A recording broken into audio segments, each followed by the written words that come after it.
Hi friends, welcome to my channel. Jayadev Nandan Lakshmi ఇంటికి రాగానే మిత్ర కోపంగా మామ కోడళ్ళు ఎక్కడికి వెళ్ళారు అని నిలదీస్తూ ఉండగా జయదేవ్ నందన్ కోపంగా ఎవరినైతే నువ్వు గుడ్డిగా నమ్ముతున్నావో వాళ్ళే దొంగ అని నిరూపించడానికి వెళ్ళాం, వాళ్ళ నిజ స్వరూపాన్ని నీకు తెలియజేయడానికి వెళ్ళాం అని కోపంగా జయదేవ్ నందన్ అరుస్తూ ఉంటాడు.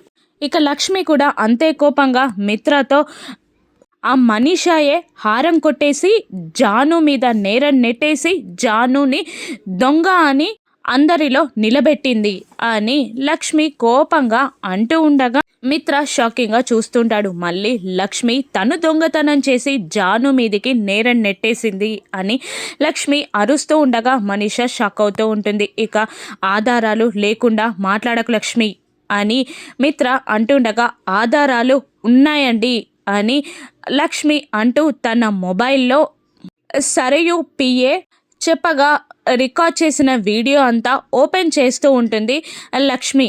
ఇంకా లక్ష్మి ఇలా అంటూ ఉంటుంది, ఆ సరయు పిఏ మాకు అన్ని నిజాలు చెప్పేశాడండి అని అంటూ ఆ వీడియోని మిత్రాకి చూపిస్తూ ఉంటుంది లక్ష్మి. ఇక అందులో సరయు పిఏ ఇలా చెప్తూ ఉంటాడు, ఆ మనీషా గారే హారాన్ని తీసుకొచ్చి మా మేడంకి ఇచ్చారు అని సరయు పిఏ చెప్తూ ఉండగా మిత్ర అదంతా చూసి షాక్ అవుతూ ఉంటాడు. ఇక మనీషా భయంతో వణికిపోతూ ఉంటుంది. ఇక ఇప్పుడు మిత్ర మనీషా నిజ స్వరూపాన్ని తెలుసుకొని శిక్షించి ఇంట్లో నుండి గెంటేస్తాడా?